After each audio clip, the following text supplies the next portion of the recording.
So without further ado, good morning. Hello. Good Okay. afternoon. Bonjour. Hello.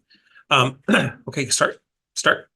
Okay. So bonjour everybody. Hello. So it's Nigaan. I don't know who's come to which session and who's come what, but being again, Nigaan Webadam Indigenous Cost Namago do Dem Niman Wendam Omayan. Bonjour Shomasak, Nakomasak, Mijani Hijik, Namichi Nibakwe. It's nice to be here. Anishinaabe, Dow Bungie, Peguis, and Donchi. Coming to you from Treaty 1 territory, but not there now. I'm here. So as previously announced, this was the 5th session of the 10 sessions that I'm doing for North York Community House. It's just been an honor for me to be a part of a very small part of your journey. And so I hope today will be a kind of a building of, or maybe a culmination of the first 5 sessions. Or the first 4 sessions, really. This is the 5th of that. So my hope is for today to be a dialogue, a discussion, meaning that stuff that you have been thinking about, stuff that you've been reflecting upon, maybe on the first 4 sessions. And then, of course, whatever you'd like to talk about for today. You want to talk about chief salaries? Happy to talk about that. You want to talk about the Ring of Fire consultation that's going on? Happy to talk about that. You want to talk about landfills in Manitoba? Happy to talk about that. Whatever you'd like to talk about for today. But to recap, if you remember what I talked about in the first session was the notion of gift giving. And then when we talked about gift giving, I specifically talked about a sema, so about tobacco, and what it is that we as Indigenous peoples do when we recognize each other in spaces, when we acknowledge the land, when we acknowledge the territory that we are on, which is different. It's one of the things that drive me really crazy is when people say land acknowledgements, because it's not a land acknowledgement, it's a territorial acknowledgement. There's a very significant difference. When we're talking about territorial acknowledgements, we're talking about the relationships in a space. When we're talking about a land acknowledgement, we're just talking about the land. Both of them are important, but they're separate. For instance, our relationship with the land doesn't presume that we are involved in the politics of the land. So, for example, the bears and the fish have a very specific relationship that they can speak for. And so when we say territorial acknowledgement, you'll often hear we are on Mississauga territory and we share relationships with the Haudenosaunee, et cetera, et cetera. And so it's a very specific difference. And so when we're talking about territorial acknowledgements, we're talking about gift giving. What it is that we are doing in a space by recognizing each other and then offering that gift. The second territory, or the second session that I did, was talking about our relationship with space or the land. And we got actually a really great question this morning from the students who the question is how do you have a relationship with land as an Indigenous person? That was basically the question, right? Mm-hmm. And I was like, that's a very insightful question.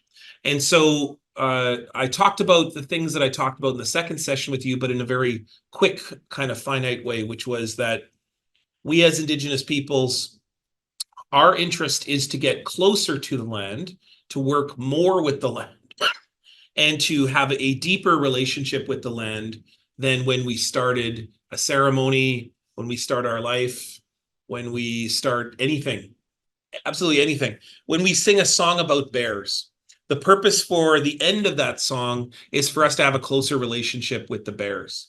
And so what does that look like? That means we have to dance like the bears. We have to think like the bears. We have to really reflect upon what the bears have to show us. And then we put within our songs how the bear does all of those things. How does the bear illustrate to us? And that at the end of that, we say Kanigana, we say Miigwech, in order for us to say, sort of reflect upon, okay, now what does it mean for us to have a relationship with the bears now? This place, right now, we are closer to the bears than we were 2 minutes ago when we started that song. And so that's what it means to be in a relationship with the land, whether it be the offering of tobacco, whether it be the building of a wigwam or a Midday-Wagonig, our lodge, whether it be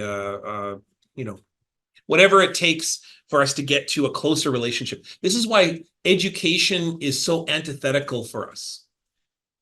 There is never a time in Indigenous history, at any point, at any time, ever, that Indigenous peoples would build an education system designed on taking children from their families and the land, putting them in a concrete box, and saying, now learn. Like, that is so antithetical to indigeneity. We would want our children to go onto the land, to not be in rows, to not be sitting in a concrete box. We want our children to be in a living relationship with the land. So that's what I talked about in the second section, which is for Indigenous peoples, everything we do is trying to evoke, enact, recreate, rebuild, create spontaneity with the land. So that's everything. That's songs, stories, practices. There is never a time as Indigenous peoples we're not trying to seek a deeper relationship with space and the land. Which brings us to the third session that I talked about, which is treaty. When newcomers came to our spaces, we wanted them to understand that they are joining governments and civilizations and law. They're not bringing the law. They're not bringing the civilization. And so that, therefore, the first thing that we offered to the newcomers was our clans, where we said, this is our dodems, this is fundamentally who we are. And most importantly, as we were welcomed by the fish, the birds, the bears, the martins, all of the clan system, we now welcome you into that system. And so non-Indigenous peoples have a place within our clan system. They can be adopted, non-Indigenous peoples, and then fundamentally become a part of our nations. Like, we adopt non-Indigenous peoples all the time, and they become full-fledged members of our societies, of our nations. Just like any other nation in the world has the sovereignty and the ability to adopt and adapt people into our communities as well. So I talked a little bit about treaties, and that's what treaties are doing. Treaties are designed to create family, not friends. If the treaties had been fulfilled, there would be no such thing as Indigenous and settler.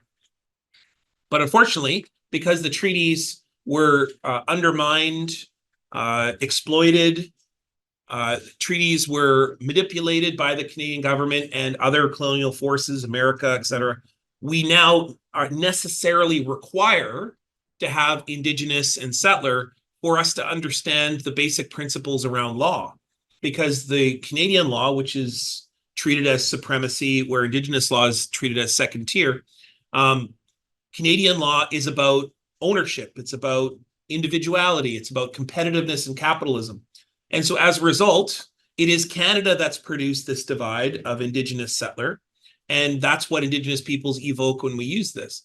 But when we talk about treaties and we're talking about family-making mechanisms, the whole point of treaty was for your children and my children to get together to make other nations, communities, cultures. And the evidence of that is the Red River Métis, the Métis Nation of Manitoba. That's the whole purpose around treaty. That is the proof that treaty has merit and has value, and that the purpose of our children were to get together and do the work necessary to be able to learn from each other, live together, call each other family, and care for one another, to co-govern, to share all the resources, to most importantly, make sure that every single person has food to eat, medicine to access, water to drink, et cetera, et cetera. All of those things. And treaty, I think I said this in my session. If not, then I'll say it again here, or I'll say it here and hopefully addendum to my brief, is human beings are like the appendix to treaty. Because it doesn't really matter how much you and I get along. If we don't have something to drink and something to eat and air to breathe, then what's the point? So treaty is actually about non-humans, our relationship with non-humans. But most importantly, non-humans have their own treaties. Bears and fish and water and algae all have a treaty. They all agree to work together, share space, and build reciprocal, mutually beneficial relationships in space. So that's where treaties come from. Treaties come from the non-humans that we observed, and we learned Kinconnigan, which is natural law, and then we evoked and we invited non-Indigenous peoples into those relationships. Okay, and then that brings me to the fourth session, which I did just a month ago. And if I remember right, I was somewhere when I did that, wasn't I? Was I traveling during that lesson? I just gotten back. Okay. So I feel like I was traveling with that one, but maybe I just got back. So was about education. So about like, what do we do now that we have all this information and knowledge? How do we impart that on our children? And also, how do we see education as being only one part of the story in which young people in a school that I worked with this morning are learning only certain narratives, only certain stories. And the example that I always give is that if you remember in grade 6, when you studied Canada, you learned to erase Indigenous nations because you only had 2 colors, Canada and then water. And then if you learned provinces, it was 10 provinces, three territories, and then water. So 14 colors. But if you learn Indigenous nations, you would need thousands of colors. You would also realize that Indigenous nations share space. You'd also realize that Indigenous nations invented everything we now know of as Canada, which is multiculturalism, democracy, healthcare, free speech. It was Indigenous peoples who invented those things and showed the newcomers those things. Europeans, if left to their own devices, we would have never had healthcare. We would have never had democracy. We would never have had healthcare, multiculturalism, or free speech, frankly. And so because of Indigenous peoples teaching newcomers these things, we now have these things that impact lessons across the world, which we now think of as global ideas, like democracy, healthcare, multiculturalism, and free speech. And of course, other people had important things to say along the way. Of course they did. Of course, Europeans did. Of course, with those who come to this place now, whether it's 1 generation, 10 generations, whatever it might be, everybody is combining to create this wonderful place called Kanata together. But we must never forget that Kanata is an Indigenous word. It's an Iroquoian word, which means the village. And the village is a place in which everybody matters. And it was Indigenous peoples who taught those who came here that teaching. And that when we wear that on Orange Shirt Day, when we say every child matters, that's an Indigenous principle. But most importantly, isn't that supposed to be what Canada is about? Isn't Canada supposed to be a place where everybody matters? That's the story we like to tell ourselves about Canada. Whether we live up to that story is a different question. And that's what I'll be talking about in the next 4 sessions. So the next one I'll do it next month, which will be on governance. So I'm going to talk a little bit about what does governance mean for this country? And I'm going to show you that we actually have lots of templates that would suggest a different method of operation. And most markedly, the Royal Commission on Aboriginal Peoples of 1996 gave us this crazy idea, and I won't spoil it now, but that'll be next month. And then I'll talk a little bit about health.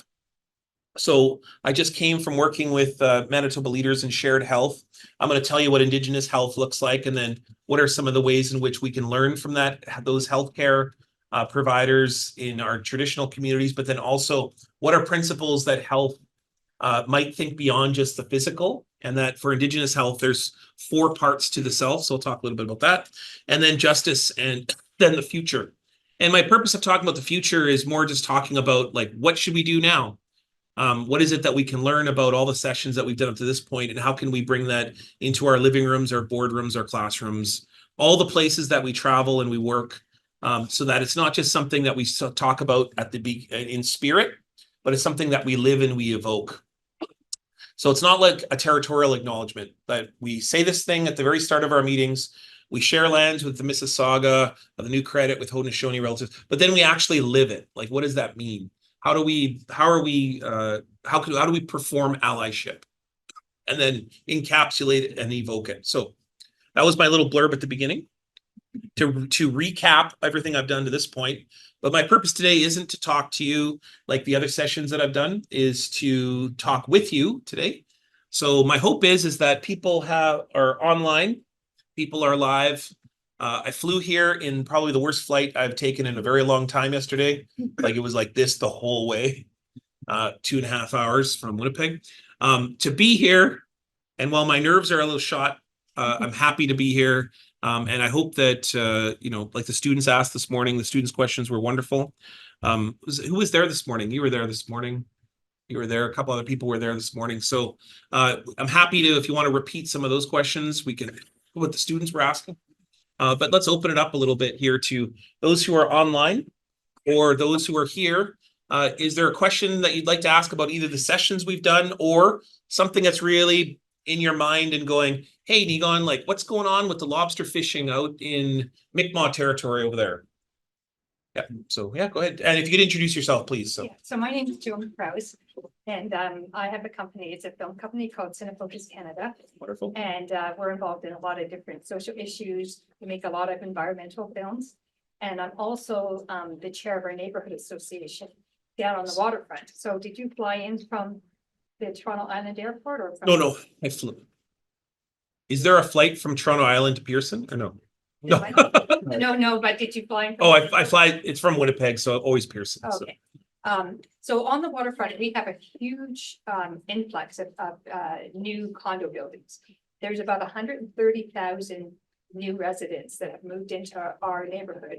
And I think it's the fastest growing neighborhood in Canada right now. And my big concern is the lack of green space and losing our connection to the land. And there's lots of young families living down there too.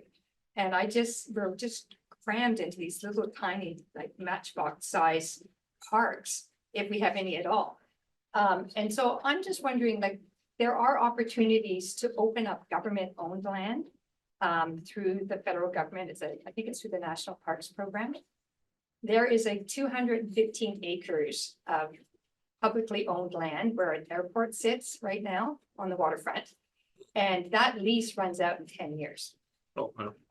I've been to that airport, so I know what you're talking about. And it would be connected to the rest of Toronto Island. So it would be an 800-acre, park that would be bigger than Central Park in New York.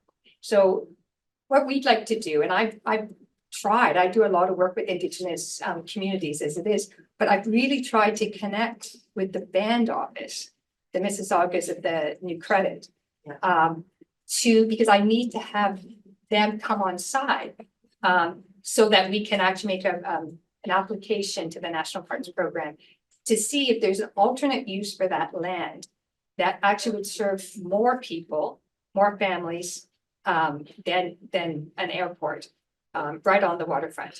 So there's two, were you finished, sorry? Yeah, it's a big question, I'm sure, yeah. Okay, so there's two things that quickly come to mind, but I actually don't think the first one's going to apply to you as much because your treaties work differently down here, but I'm going to pitch it anyways. So in Manitoba, or amongst the numbered treaties, which go from Northwestern Ontario all the way to Northwest Territories and the Rocky Mountains in BC, the numbered treaties, so treaties 1 through 11. Every single First Nation, including the Métis, I don't think Inuit, maybe, but maybe. Every single Indigenous community was not given the land they were promised during treaty time. And so what happened in Winnipeg was the Cap Young Army Barracks, which was in the richest area of Winnipeg called Tuxedo, that tells you about the wealthiest area of Winnipeg. So I'll just talk Route 90. They vacated the premises. This is in the government of Stephen Harper. And that was about 8 to 10 acres. And the reason that there's 8 to 10 is because for about 2 acres, it's Army family housing. And they were going to sell that land. The federal government was going to sell that land to private developers to deal with what is a rental housing issue in Winnipeg. The problem, of course, is that the 7 First Nations that make up Treaty 1 were never given the land they were promised. So even in the written area of the treaty, it was supposed to be X number of acres, depending on which treaty, for each family of 5. So even that wasn't given in the small plots of land we were forcibly removed to as reserves. And so as a result, we have treaty entitlement, or land entitlement. So there's a process in Canada called treaty land entitlement that the federal government operates, which is supposed to deal with issues involving First Nations owed territory. Now, here's the problem, is that most of the treaties in this area of the world were negotiated, and I say use the word negotiation, meaning there was no negotiation, or very little. When it comes to the post-war of 1812 land cession treaties. And what that means is that after the War of 1812, when the British and the Americans basically hit a stalemate, all of the loyalists, Indigenous nations, those who are refugees, basically moved north into what's now Southern Ontario, Upper Lower Canada, and basically flooded out the Mississauga and the Six Nations who were inhabiting in these spaces. Now, there were special provisions that each Indigenous nation organized. That's where the Haldeman Tract comes from.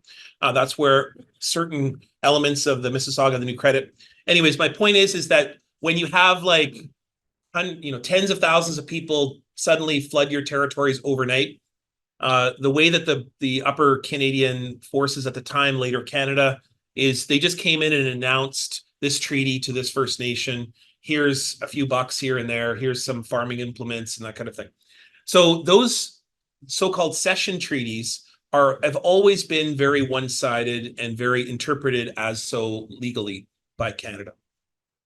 That's a big legal issue and is ongoing and leads to issues like out in Ottawa with the Algonquin Nation and saying, what is it that we're owed and what is it that the land is, how do we negotiate a treaty in the modern sense? And if you want to see what that looks like, that's BC, because the Royal Proclamation of 1763 only claims land up to the Rocky Mountains. That's the king said all of it is mine. So that's where you get the BC modern process, which takes decades upon decades upon decades. So Southern Ontario is facing a reckoning, and one day a reckoning will happen in that all of the First Nations need to lawyer up and realize that those treaties were all imposed, inappropriately negotiated, and frankly, were always based in supporting the British Empire. And so therefore, that's coming. Unfortunately, not there yet, right? So now the reason why the Mississauga, the New Credit, are not answering our phone calls is probably because they're like every other First Nation, which is they're doing the job of three governments in one. So like no one shows up at Justin Trudeau's door at 3 a.m. and says, fix my frozen pipes. The chief of the Mississauga, the New Credit, has to deal with that every single day. The chief and council are doing 10 times the job as almost any other politician in this country, because you are in community, you're dealing with frontline concerns, and you have the most amount of poverty, the most amount of addiction, the most amount of trauma and legacies from trauma from residential schools, ongoing violent policies, and you have everybody under the sun who's demanding something of you. So I'm not surprised, they're probably busy. So here's your solution though. The solution will always be when you talk about the environment. Anything to do with the environment. I don't care if it's like protecting a waterway. We saw this during Idle No More. I don't care if it's like talking about protecting birds or geese or polar bears. I don't care if it's talking about, I don't know, just air we breathe. Greenpeace will not save us, everybody. I don't care how much money you give to Greenpeace. You know what's going to save us? The only thing Canada has to do when they consider the use of territory anywhere, which is Indigenous and treaty rights. Canada, and for the most part, Canada just ignored those Indigenous and treaty rights until they were forced to deal with it after the 74 Calder decision. And then suddenly now Canada has to deal with it. And that's why we have Section 35 of the Constitution, which says that Canada has to get free, prior, and informed consent or consider and recognize Indigenous and treaty rights in the use of anything. So therefore land. So what do I mean by that? You want to build a bridge? Indigenous peoples have to be at the table because water is related to our Indigenous rights and our treaty rights. You want to build a highway, a building in downtown Toronto, a cell phone tower over here on this island. Every inch of this country includes Indigenous lands and resources.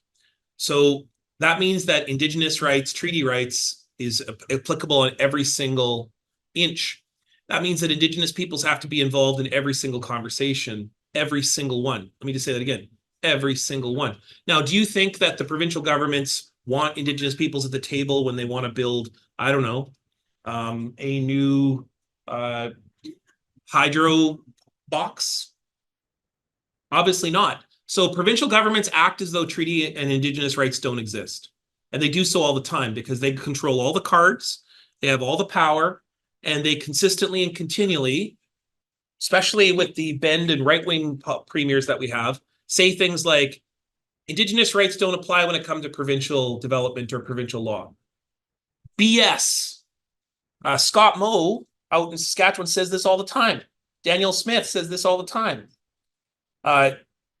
You don't think that the Greenbelt, that whole debacle you guys had out here, wasn't about treaty rights? It was fundamentally about treaty rights and Indigenous rights. In fact, I like to think that when the Ford government looked at that decision that they made around the Greenbelt, they went, okay, we can do this, but we have this massive problem with we didn't consult. And therefore, constitutionally, we're going to lose that battle when First Nations take us to court, which the Anishinaabe Nation said they would. And so I think that's what stopped the project. I think that's what stopped that project. If you want to talk about protecting Greenbelt, so here's my point is that you, by allying with First Nations, you're going in a good route, but you've realized that they're overworked, and therefore, even if you bring Indigenous people to the table, the province will probably just ignore you. The federal government is a bit more progressive. We don't know how much longer they're going to be there, though. I think whoever will replace them, geez, I wonder who that is, may not have, the person who's waiting to be prime minister has said numerous times that I don't really care about Indigenous rights. Like, I don't really care about that. I don't care about, and, you know, and if his predecessor, Stephen Harper, is an indication, he absolutely did not care about Indigenous rights and would pass laws to inherently violate them just to stack the deck and to make the checkerboard. You know, playing checkers with the government of Canada is like you get one pawn and they have 45 queens. That's what it's like to play games with the federal government. It's very difficult and you're constantly stacked against you. So you're fighting an uphill battle, but you're going the right route with Indigenous treaty rights. An overworked First Nation means that now to get their support on your side, you're going to have to work doubly, triply hard and try to make things easier for them so that they understand that this is a priority issue that they should pay attention to. And do I have to go through the band office though? Does it have to be that could just be a member of If you were to ask my the advice, band? my advice would be to get a lawyer who is competent on this issue. And I know a few of them I can tell you who are in Toronto and who are competent because, you know, they see dollar bills.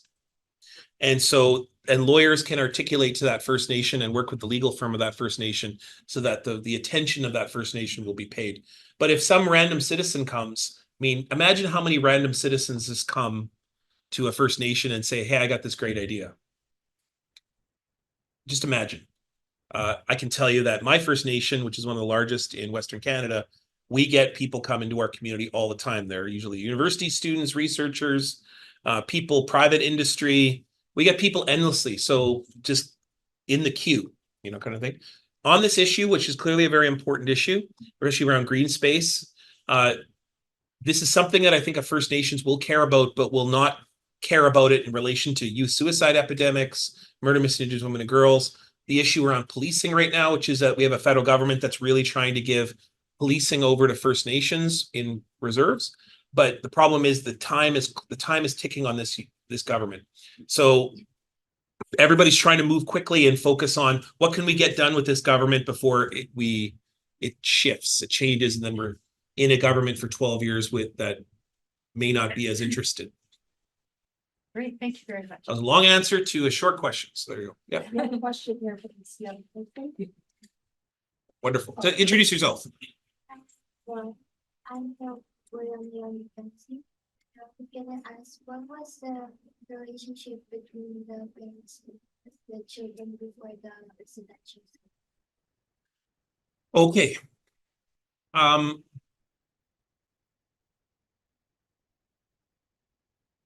The question is, for those who didn't hear online, what was the relationship between parents and children before residential school? So I was asked a similar question this morning, and at the school, were you there? You were there. Okay. So the question that I was asked this morning was, what was life like before European contact? What was life like for Indigenous peoples? Well, the first answer, of course, is that I don't have a DeLorean time machine to go back and tell you this is what it was like, because all I have is the knowledge of what I have today. And I am considered an expert on on Indigenous culture tradition, but like I'm not a language speaker. I don't have I live in an urban area now. I grew up on what was used to be a reserve, but we were forcibly removed in 1907. So like I can tell you what I know. Here's what I know.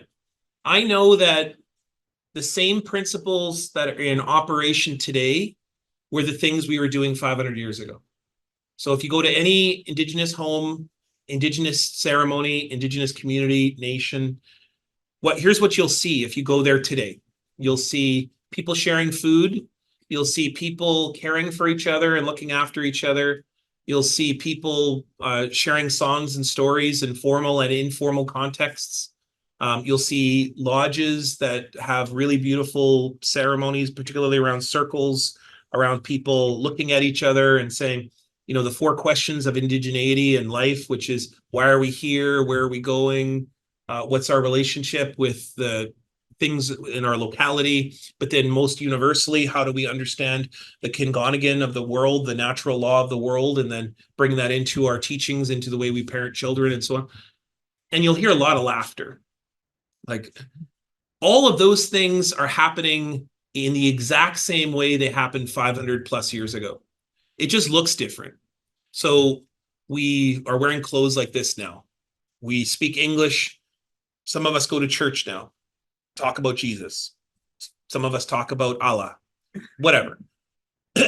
We do things differently now, but the principles are still the same. And the reason I know that is because for 30 years, I've worked in the downtown core of Winnipeg. I work with people who are in encampments. 30 years I've done that.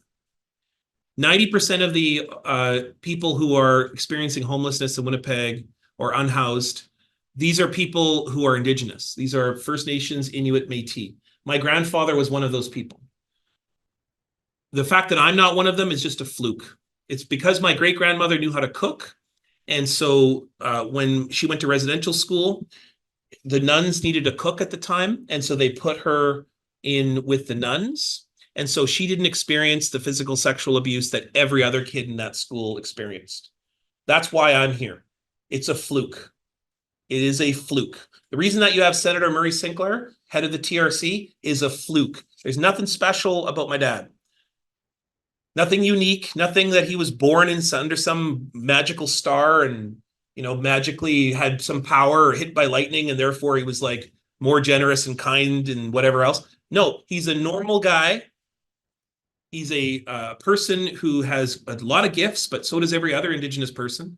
The reason that you get a Murray Sinclair is a fluke. The reason that you get me is a fluke.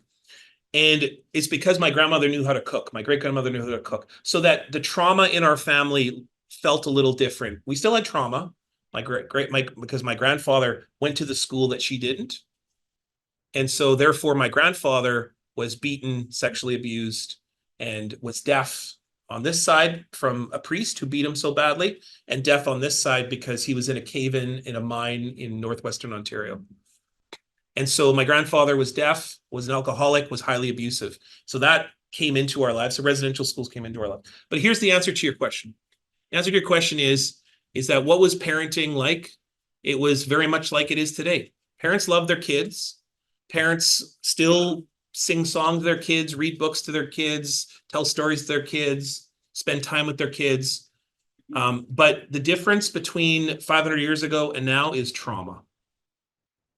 That's the difference, is that we have an ongoing trauma that anyone who experiences trauma knows is sometimes very difficult to deal with. So people therefore want to self-medicate, alcohol, drugs. People sometimes use more destructive means, self-harming. Sometimes they harm others. Like my grandfather couldn't parent. He did the best he could though. I can tell you though, when I was born, he quit drinking because he wasn't allowed to see me if he'd been drinking. So my grandfather quit drinking because of his grandson. His only grandson out of 14 grandchildren, which was me. So 13 female cousins. Welcome to my life. 4 sisters, 9 female cousins. Anyways, so, but my grandfather quit. And so my grandfather did learn how to parent. And he had 4 years of experiencing parenting before he went to residential school. And that was because my great-grandmother, the same one that learned how to cook, was able to gift him in those 4 years his ability to parent. Unfortunately, it took him all the way till he was in his 60s and 70s where he could finally show love again, because that's what trauma does to you. Trauma is very difficult to deal with, takes a long time. And the difference between Indigenous families of 500 years ago and today is trauma. But I can tell you also this. Do you know what's more traumatizing than colonialism? The winter. So Indigenous peoples, we've always had trauma. It's that we had ways to deal with trauma, and now the ways that we deal with trauma is sometimes overwhelming, or we perhaps maybe have been taught not to know those ceremonies anymore, how to do those, how to deal with that trauma. And never mind the fact that our communities are chronically underfunded, full of poverty, under-resourced, and so therefore it's hard to find resources because people are overworked. Like, it's hard to find elders who can do the work to help you heal when the elder themselves is trying to heal from their own trauma. Understandably so. Okay, that was a very long answer to your very short question. Is that good? I would say that it's this love is love is love. You want to see what love looks like, what parenting looks like? I wish I could show you a picture, actually. If there's do you have an internet browser? Yeah. Yep. Can you, if you open it up, will you show? I just think it's really great for you guys to see this. So open up a internet browser, type in merman, MERMAN. Yeah, and then Nigaan. Yeah, NIGAAN. Yeah. Okay, first thing that'll come up. Oops. Yeah, there'll be a picture that'll come up. So there you go. Okay. In northern Manitoba, just after the pandemic loosened a little bit, like we're still in a pandemic, but it's loosened, there was a massive suicide epidemic that happened in Northern First Nations in Manitoba. Now, at the time, the Little Mermaid live action Disney film had just come out. And so who was killing themselves in First Nations? Well, they were mostly LGBTQ trans kids who on First Nations, like every other community in this country, it's not safe if you're LGBTQ and trans. And so these young First Nations kids were starting to harm themselves, and 3 of them killed themselves on 2 First Nations. And what happened is some of the aunties and uncles of those young people who passed away turned to the men of their communities and said, you should do something about this. And they said, well, what should I do? What can I do? And they said, you should show off the beauty of your bodies, the beauty of Indigenous sexualities and genders, and go, put my mermaid tail on and go down to the rock and take a picture. Make yourself the merman of Pimachikamak.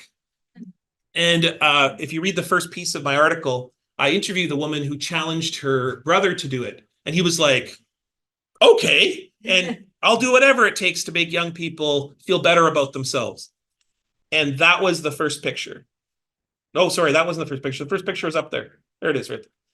And so, actually, this was not one of the first pictures. That's way down here. But anyways, so, oh, there's that. Keep that one there. I love that one.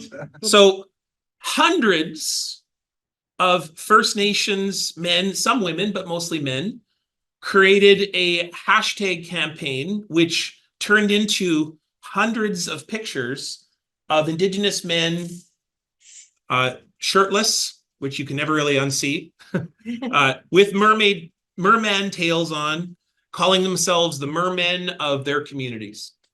And they did this to illustrate to young LGBTQ, trans, and all young people that our bodies are amazing. They are beautiful. And yeah, it's kind of funny. That's what parenting looks like. Yeah. That's what Indigenous parenting looks like, is you show your love to your kid no matter what. It doesn't matter. So I had Dennis Ward from ABTN News, and he said to me, well, why don't you and I go put some merman tails on and we'll televise it. And I was like, I'm not sure about that. But What was the cost of the residential? It wasn't like one day they just woke up and decided to do residential school in Canada. Yeah, sorry, you can turn that off. Yeah, I was gonna say. Especially with this question. We're gonna be like, don't have the mermans, and then we're gonna talk about residential schools. And what was the cost of residential school? Residential school ran from the first ones that we would technically see as residential schools would have happened during the 1850s, 1840s. So it's hard for me to calculate, like, this was the dollar figure, so I don't actually know. But here's what I can tell you is that when the government created a relationship with the churches, it was the government who paid the bill to pay for residential schools. So they had a formula in which they said, okay, the school's going to be built for 100 kids or 25 kids or whatever it is. And so the church took that money. Now, remember that we're talking about the 1890s, 1920s. We've got the Depression happening. Churches needed funds. So the reason that they were motivated to do residential schools because of two things. Suddenly, it's an instant revenue source. Second is you were given land in which to build the residential school and oftentimes money to buy more land from the revenue. So guess what the churches did? They took the money that they were supposed to use to raise children, to take care of children, to educate children, and they used it for everything but that. They did build a school, though. They built a school that was poor ventilation, poor nursing station, and then barely fed the kids. In some cases, starved the kids out. So the churches got the money and nobody cared to check.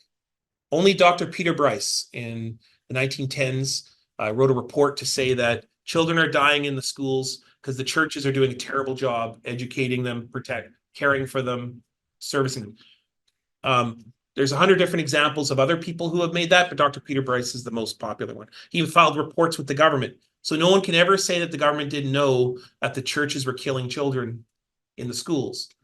The government was paying the bill, and the government didn't care to check. So it's like, if I watch a person harm another person and I don't intervene, then I am culpable in the harm. And especially if I give money to the person who's harming the person, then I'm definitely culpable of the harm. So the government is absolutely culpable in this. The churches didn't build appropriate schools. The churches got millions upon millions of dollars in which they not only got free land, but then they also built their churches in the town. They built an entire infrastructure. And today the Catholic Church is the largest landowner in the country, period. So a question I got this morning was, what is land back?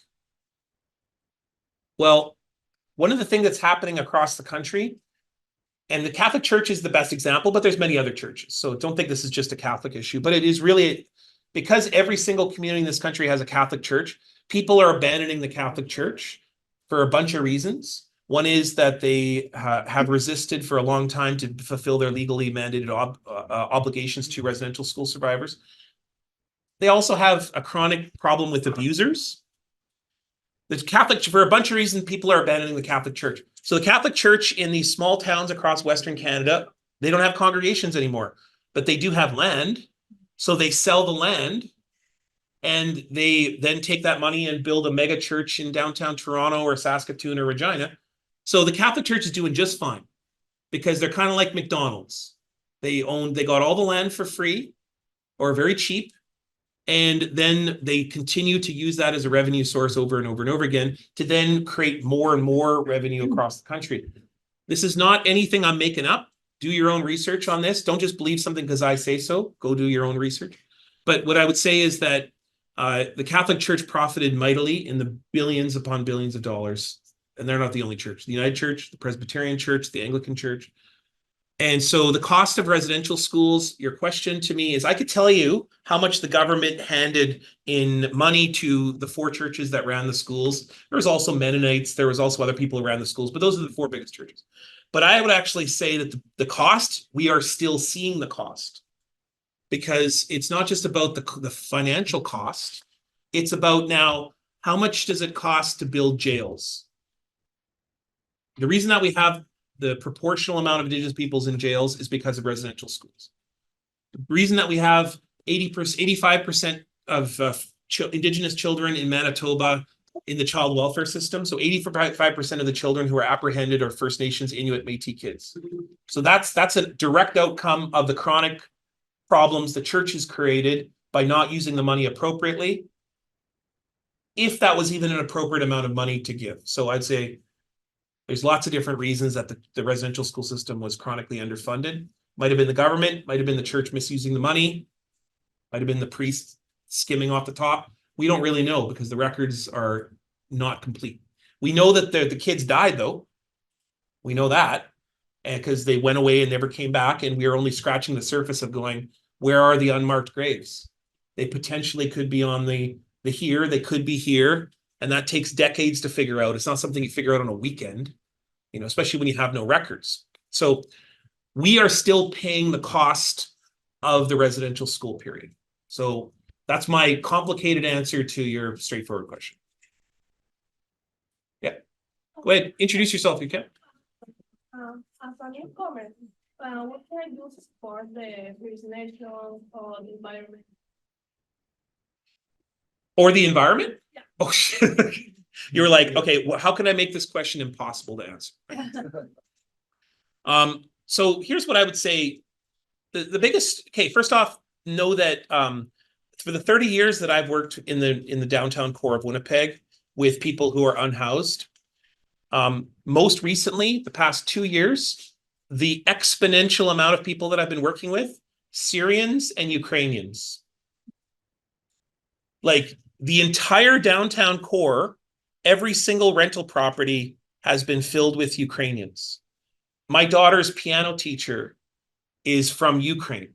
My hairstylist is from Ukraine. What I'm trying to say is like Winnipeg's just filling up with,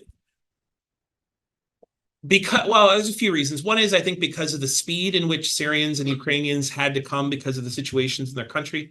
But I would say generally for all immigrants and newcomers is they don't know what they're in for when they come over here. And I'll tell you a story. So I did a program called Canada World Youth. It doesn't exist anymore, but you may have heard of it. It was where we sent Canadian youth to work with international youth overseas. And so I did that program when I was in my 20s. So I worked with the Canadian International Development Agency, and I spent 7 months in Sri Lanka. When I went to Colombo, they asked me, they said, hey, can you speak at the university? And I said, sure. I said, I'd be happy to talk to a class or two. I was like 22 years old at the time. This is like 26 years ago. And so anyways, at the university, they didn't post, they made one poster. They didn't post Nigaan Sinclair is speaking today because no one would have cared who Nigaan Sinclair is. They probably still wouldn't care. What they post was, an Indian will be speaking from Canada. An Indian from Canada will be here on Thursday at 2 p.m. I showed up there. I thought it would be like 5 people, 200 people in a hall, because no one could believe that there were such a thing as Indigenous people in Canada. And those who did hear of us had seen a John Wayne film. So basically what they had seen is a whole bunch of stereotypes. So when immigrants, newcomers come to our country, that's what they're carrying.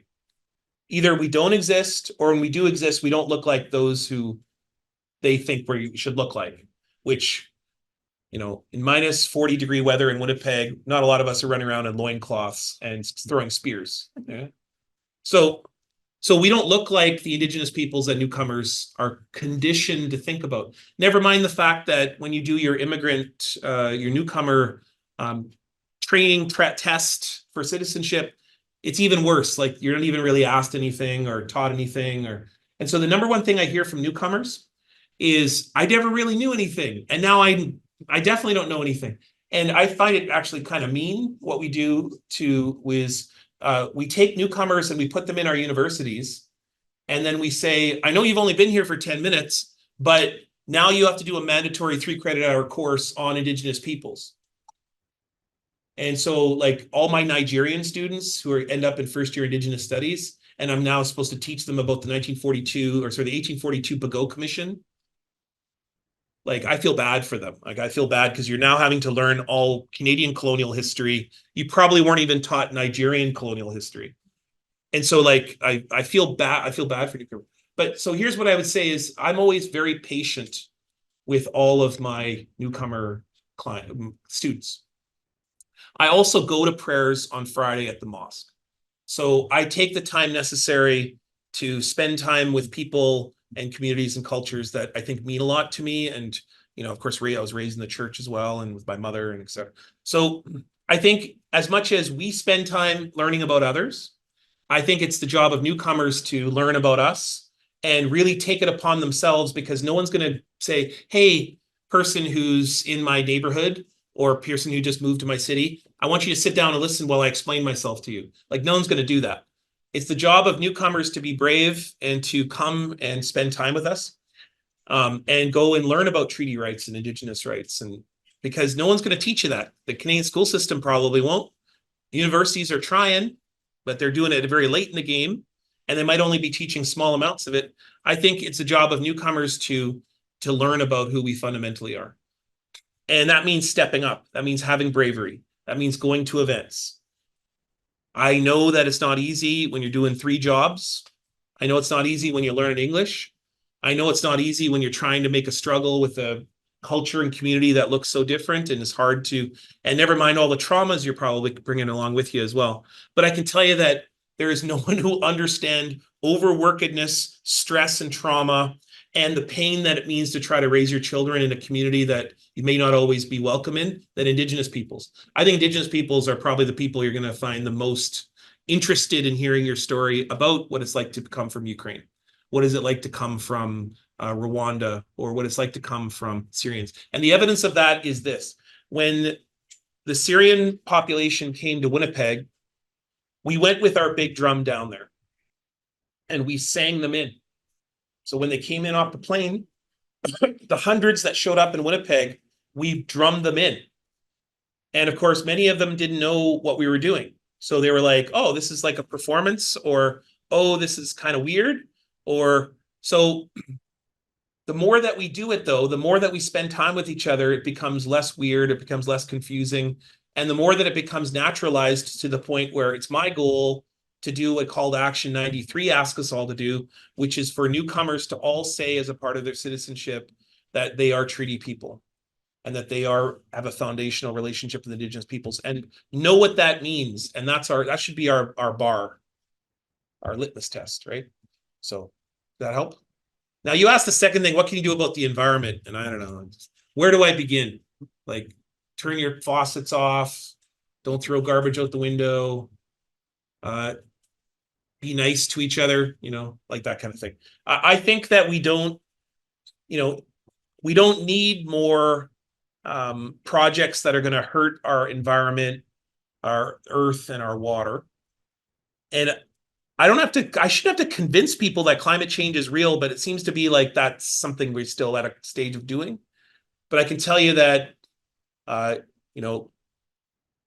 there are animals coming into the cities in ways I've never seen before. There are more fires, floods, devastation from the climate-related emergencies than I've ever seen before in my lifetime. This is not even me making up our opinion. This is just fact. I was in the Rocky Mountains this summer where I was working on my book, and my daughter was in a music school there. So I was sitting outside, and this is just outside of Kamloops, and I was typing, and suddenly my entire laptop was filled with a pile of ash that thick. On top of, I had to do this with my computer. And I had to do that, like I had to keep wiping the ash off my computer. Like, there's something happening, and I hope we're all recognizing it, because all of us are going to be gifting that to our children and our grandchildren. Okay. All right. Yeah, go ahead. Yeah. Introduce yourself. Oh, I'm Michelle, also a student from Niigaan Sinclair. And you mentioned earlier that regarding residential schools, that the government was culpable for like the costs and stuff. Essentially, how do you think the government reacted to residential schools? Well, they apologized. So in 2008, the Prime Minister stood up in Parliament and apologized. That was Stephen Harper. And then all the other political parties who didn't have to do that, that wasn't part of the residential school settlement agreement. The only part of that agreement was that the Prime Minister apologized, but then all of the other parties also apologized, including the Bloc, including parties that you probably think, if they didn't apologize, no one would have freaked out about it. But since that time, hundreds of other institutions that are government funded have apologized or recognized. At my university, we apologized for inappropriately training teachers that we then sent to the schools. So it's every single one of us has a role to play in this. And it's more than just apologies, but it's demonstrations through actions. So even the Pope came to this country, whether we want to say it was a full apology or not, he took it upon himself to come to this place, and that as he was flying home, a reporter said, "Hey, was residential schools genocide?" And he said, "Yeah." 2 weeks later, even though the federal government was never once ever recognized or couldn't agree that residential schools were genocide, then passed it unanimously because the Pope did. The Pope said it. So I'm telling you that change is happening. It's only a matter, it's not a matter of if, it's when. I think that institutions have to pick up the reality that they have to do actions and work too. And it's way beyond apologies. It's about retribution. It's about restitution. It's about recognizing that we have to change the fundamental principles of how we do business in this country. And that means that, like, I'll give you an example. So I actually think this is the most cost-efficient thing that we could do is reconciliation. It's not about the right thing to do, it's the only thing to do. Because 20% of Manitoba is Indigenous, and all you in Ontario, you might be at 3 to 5% now, but in 10 years, you'll be 7%, then 9%, because we're the fastest growing population in the country. We grow 30% every 10 years, right? 40% from 2006 to 2016. It's looking at 30% this time around. And so that means that, yeah, we're 2.1 million, we'll soon be 2.5 million, et cetera, et cetera. Every single person we'll be working with alongside or sitting beside an Indigenous person or be married to an Indigenous person. And what does that mean? That means that if you hold divisive views, if you create divisive policies and projects, if you're from a party that wants to deny that residential schools existed or that had the impacts or that's fine. But like, that won't be the final say. It's just a matter of when we're going to wake up to the reality that this is a part of our lives. And if you want to be inefficient and waste millions of dollars, then I guess that's your prerogative as a prime minister or a premier or a mayor. But I think it's a big waste of time, big waste of money, because it's not a matter of if, it's a matter of when. Like, the truth comes out. The truth is what it is. And so, I forgot your question there. How did they? Oh, how did the government respond? So my experience is this government that we have right now, like them or hate them, this is the first prime minister in ever, let me say it again, ever to care. So that means this is the most progressive prime minister in Canadian history, but the bar real low, because this prime minister, all he's done is care. Has he fixed it? He's fixed some boil water advisories, so that's good. But who created the boil water advisories? His same party. It was Paul Martin who created the problem because he instituted the 2% cap. So all Justin Trudeau did is fix a liberal solution for a liberal problem. Don't think Stephen Harper did anything good. He just ignored Indigenous peoples and trampled on rights for his entire years in office. So, like, if you go, I just finished a paper called The Trudeau Legacy. And I said, he's the first prime minister to care. So I guess that's a step. But it's not like, this isn't like revolutionary. But did we do some things that are remarkable in the past 9 years? Yeah, for sure. Murder Missing Indigenous Women and Girls Inquiry, Bill C-92, which is the Child Welfare Act, 93, which is the Languages Act, C-15, which is bringing Canadian law in concert with the United Nations Declaration on the Rights of Indigenous People. Those are pretty remarkable. We still seem to be caught in the same problems and ruts. that go all the way back to residential schools. But yet, I think if we have more prime ministers who care, we might get somewhere. I fear like the next prime minister. Geez, I wonder who I'm talking about. Okay, so all right, does that help? Is that good? I don't even know if I answered your questions. I've gotten to the point where really long-winded answers, now I just don't even answer the question. Yeah, go ahead. Like, did children from residential school got any like privileges because of them suffering in residential school? Like after the residential school closed, did like they get like anything, like any privileges? Okay, so this is where I would invite you, because that's I think your second question around residential school. You should read the summary report of the TRC, because it's a really great read. It's well written, and it'll tell you a lot of the answers of something that I can't really do in a 5-minute answer here. But here's what I'll tell you, is that when children went to residential school, occasionally they learned a skill. So they might have learned how to play hockey, or they might have learned how to sew, or they might have learned how to work a farming implement. So they might have been able to get a job after. These were never jobs to run their own business. These were jobs to usually work as a laborer for other Canadians, or to be a housekeeper or whatever. These were not like high-level positions. But did Indigenous peoples get a skill necessary to help them to enter a workforce? Maybe. I can tell you none of that replaced their parents. Just because you had a good day never meant the system was good, or that the system wasn't intended to ruin, obliterate, and effectively eradicate your relationship with the land, with your parents, with your language. So I would say that for any plus the residential school ever did, there are 500 minuses. And what I'd be interested in, if I was developing an education institution, I would want there at least to be 50-50. But instead, hockey, but trauma. Here's 500 traumas. Doesn't seem like that's a very efficient model. Never mind all the fact that you were talking about my grandpa who was, beaten upside his head by a priest because he dropped a pail of water and because he couldn't carry it out to the boys in the field. He's 4 years old. So what I'm trying to say is that did my grandpa learn how to carry a bucket? Oh yeah, he definitely learned how to carry a bucket after that. He never dropped another drop after that. But I don't think that might have been worth it. And I could tell you that all the other stuff that happened as a result of that beating, one afternoon made a lifetime of pain for me and my family. My dad and I still don't hug, barely. My dad has trouble telling me that he loves me. All the alcoholism that happened in the family as a result, all the trauma, et cetera, et cetera. This isn't whining, this is all facts. One beating turned into all that. Anyways, so skills. Did students get benefits, or you said a compensation? Like compensation, yeah. Okay.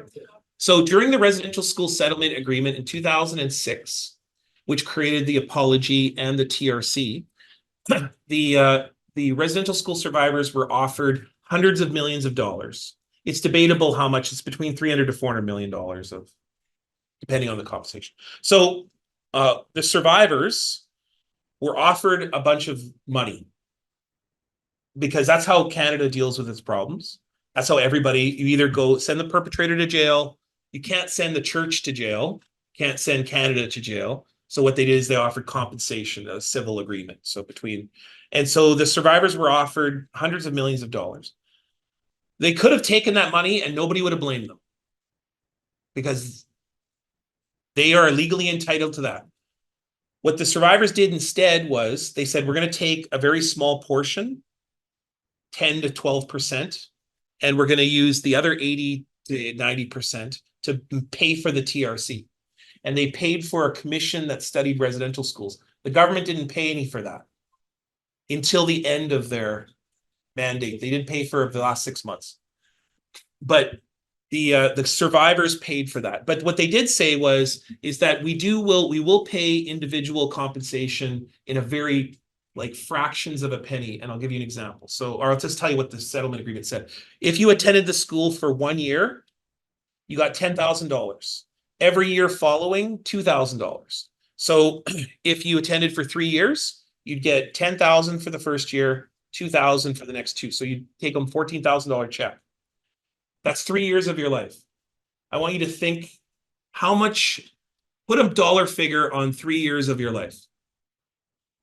Tell me how, if I were to say to you, tell me what it would cost for you to grow from the age of 4 to 7. All the things you learned, all the experiences you had, all your hugs, all the time you spent having fun. Put a dollar figure on that. Is it $14,000? Okay, we're talking about like fractions of a penny that survivors got for the most traumatic experience of their life. So some survivors use that money for scholarships, supporting their family. Some of them went on a trip. And whatever the heck they did with it, it was their entitlement to do that. You know, so not that that was your question, but it is amazing how many people go, oh, look, they just like blew the money. But yet nobody goes, oh, that person who was sexually abused by that priest, oh, they just blew the money. Like nobody ever says that about that, you know, if they're a non-Indigenous person. But if they're an Indigenous person, suddenly we have to all decide what people should use with their money. Never mind the fact that it was fractions of a penny of what they should have gotten. If those are non-Indigenous peoples with a similar experience, any other court trial, they're getting hundreds of millions each. But survivors get, you know, pennies. But by the way, they use that money, most of the money, to build a TRC. Anyways, now was that helping? Yeah, okay. Okay, you guys are the biggest question askers over here. So yeah, go ahead. You mentioned like the story about your grandfather dropping the pail of water. You also mentioned like he's struggling to like do like intimate like family things. Yeah. With like you especially. I'm just interested, what are some ways do you think are what are some effective ways to kind of help with like generational trauma, especially because of like individuals that attended residential schools? So the story that I always tell is my grandfather never, he was only attending residential school for 3 years. And then remember that great grandmother I talked about who cooked? She withdrew her son, my grandpa, from the school once she found out about the sexual abuse. The physical abuse, she didn't, everybody knew about that, but once she heard about the sexual abuse that he was experiencing, she pulled him out of the school. She was tossed out of the Catholic Church for that. She's never allowed to come back to the Catholic Church. They withdrew her, whatever it is that they do in the Catholic Church. They just said she's excommunicated. That's what it was called. Anyways, so okay. My grandfather, as a result of that 3 years of experience, sort of entered into a long period of pain and trauma. It was exacerbated by his time fighting on the beaches in France for the Toronto Scottish. He went to World War II. He was shot. And so my grandfather then came back, and then he couldn't parent. He lost my grandmother shortly after that. She died giving childbirth to my uncle. And then the only jobs that he could get as a wounded veteran was working in the mines, and he suffered a cave-in in northwestern Ontario, which I can only add up. Can you just keep adding up the traumas from my grandfather? Amazing that he turned into the guy that he was at the end of his life, who is the most loving, kindest, most gentlest guy ever. But I can tell you that he was a terrible dad. He would frequently get drunk. He would frequently go after my uncle, who that was who my grandmother was giving birth to when she died. So he always blamed my uncle. He was very violent with my dad. And so as a result, when I was born, my dad never touched me ever. Like, he spanked me one time and then never touched me again after that. I think he maybe held me a few times, but my dad didn't hug me from the age of about, as long as I can remember, so probably 3. There is a picture that I found of him holding me, which is the first, that was really mind-blowing to me, and I was 3. So I'm going to say 3. And then the first time my dad and I hugged, I was just after my daughter was born. So I was 30 years old. So it's 27 years, 27. And so my dad never touched me, never My dad is more comfortable telling an audience this big or even bigger that he loves me than actually sitting and telling me that he loves me. It's kind of a guy thing, but it's definitely a residential school thing. Now, I become a father when I'm 30 years old. I'm 48 now. My daughter's now just about to turn 18. You know what my daughter said to me one time when I was 10? She goes, "Daddy, that's enough hugs for today. You're capped on 5." So what happened with me and my daughter? So I smother my daughter, like smother. So she's 17 now. I'm 48-year-old man. She's a little bit taller than me. We hold hands all the time, everywhere we go. People frequently say, will your wife be having that? Even though it's like a 17-year-old girl I'm holding hands with.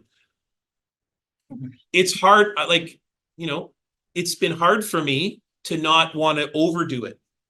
Because my father and my father and I work on this a lot. My dad tells me he loves me all the time. I even hold him, you know, but especially when my dad's getting old, eh? So, but I keep saying to my daughter, I hope that you learn from our experiences. And I hope that you she's going to pick up the trauma no matter what. But I hope that you understand that this is why daddy is the way he is. This is why grandpa or Mushum is the way he is. And this is why your grandfather was the way he is. And that's just me. Now she has also another mother. She has a mother and all the traumas that come through their family, which are all residential school survivors.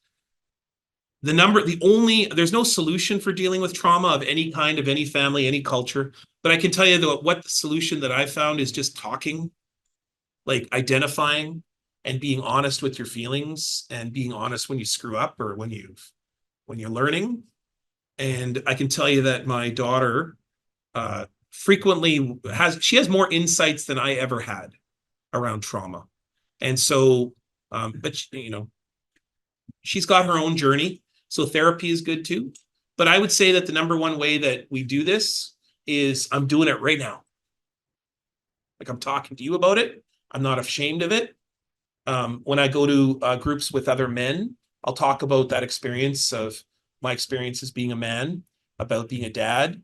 I also attend alcoholics groups and I talk about my relationship with alcohol, which is a complex relationship.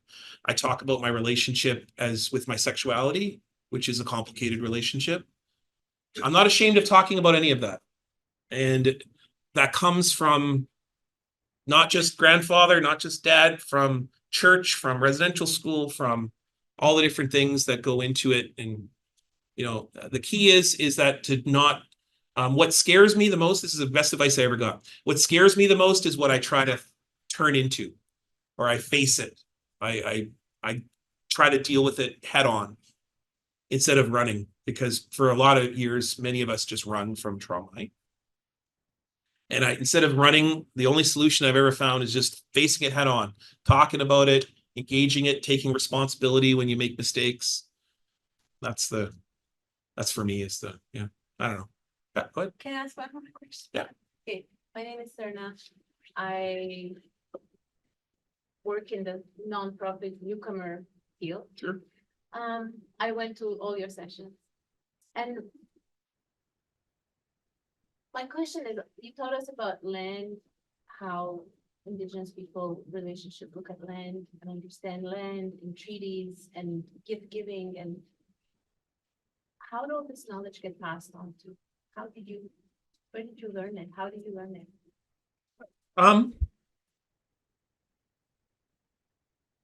So I've been raised in ceremony, so that's the first thing. So because my dad had a lot of questions when he was growing up, and he often says that when I was born, because I'm the firstborn of our 5 siblings, he really felt a lack of. He was scared he didn't know what to give me in life. So thank you. I just keep going in the water. So sorry. So he went looking for what he could give me. And part of that was ceremony. Part of that was his own healing. Part of that was trying to figure out like what are the things that he needed to do financially in his life.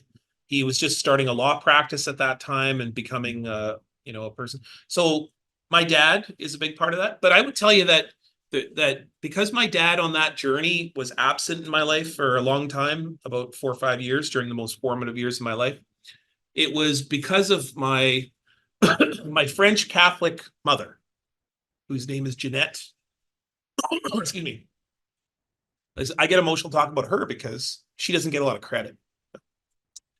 My French Catholic mother did everything she could to raise this young Indigenous guy who she knew was dealing with a lot of things.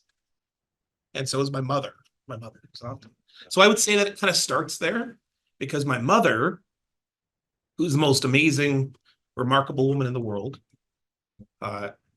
she had the like bravery to not be afraid of like raising this Indigenous kid, you know? So and so she would work hard. She did the best she could to expose me to my dad's family, even though she had just divorced my dad. She worked really hard to take me to events and tell me how to be always proud of myself. And and one thing she always did was foster a real sense of that I was really beautiful and that I was really valuable. And for a long time, I couldn't hear that because I was really angry. So it's a long time. Now, where things shift is about when I'm 14.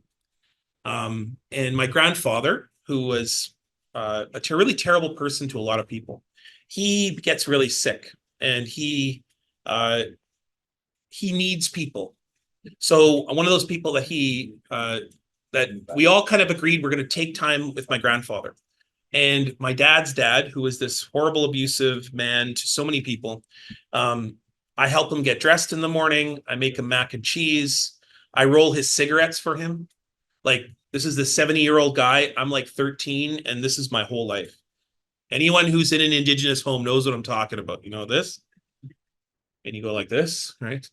I rolled probably 1,000 cigarettes in my life. Like, I know how to roll cigarettes, right? Because that's what I did for my grandfather.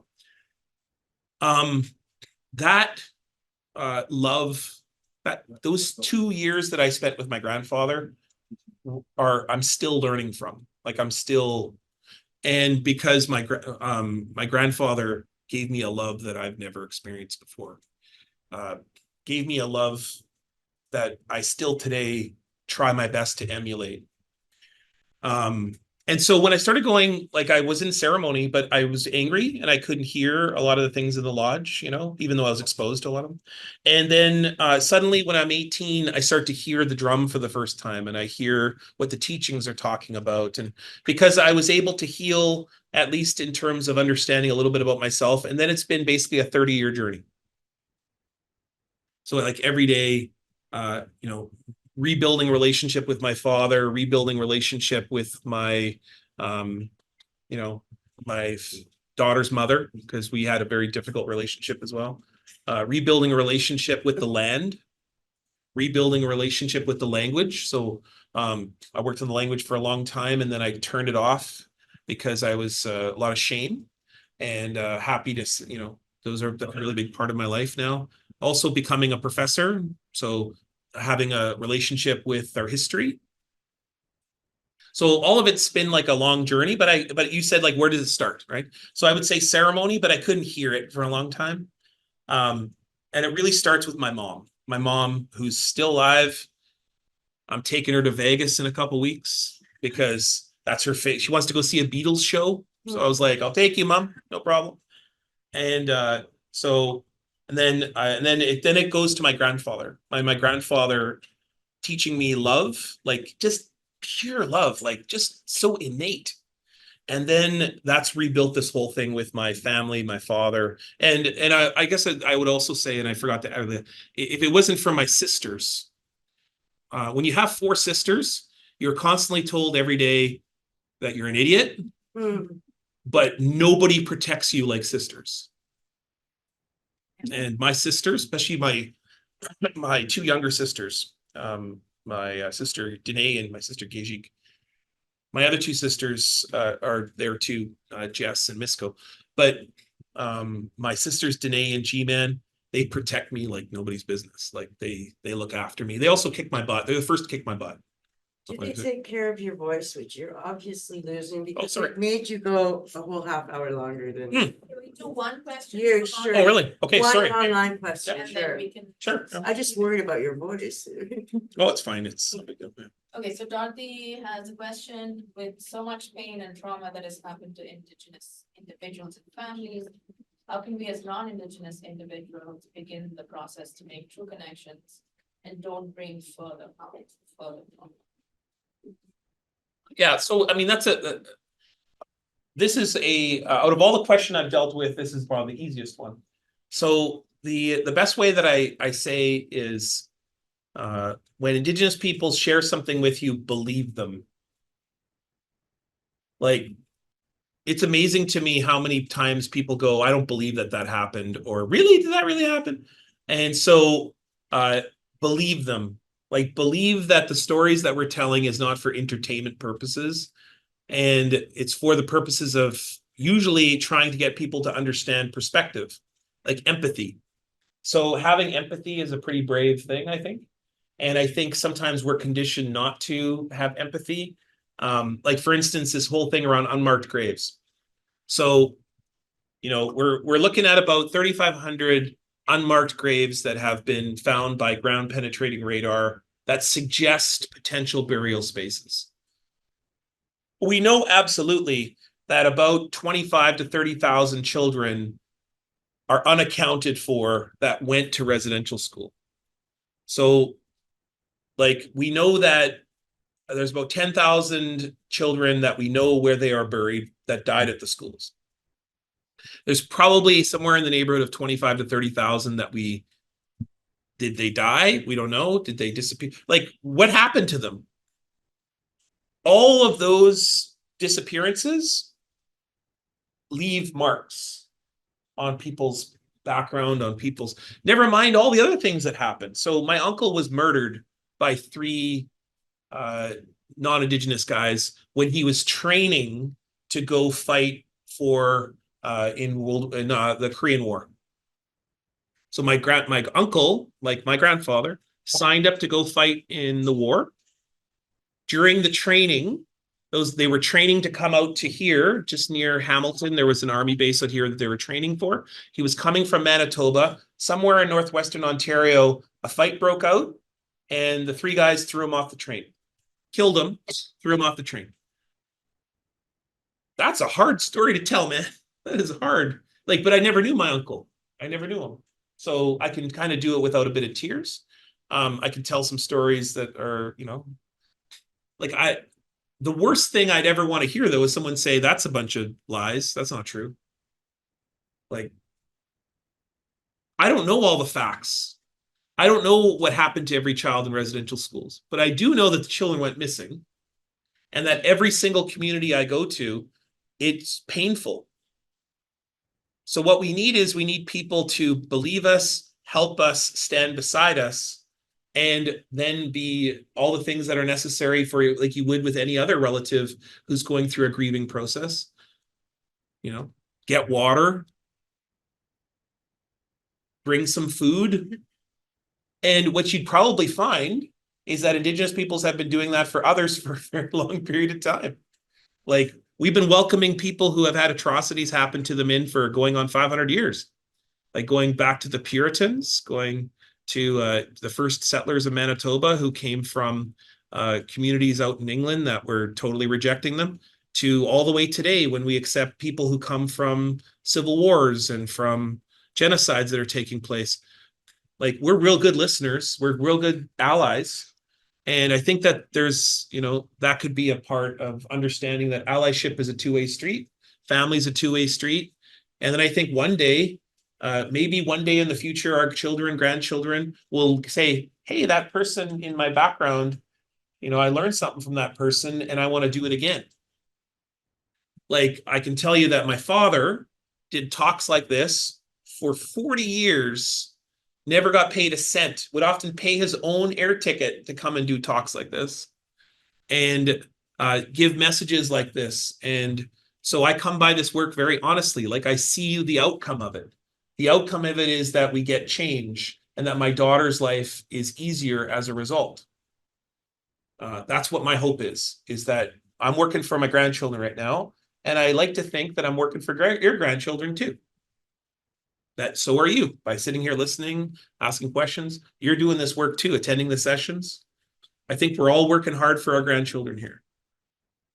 So, and it starts with listening and talking. So, okay, thanks. Thank you, everybody, for coming today. Please.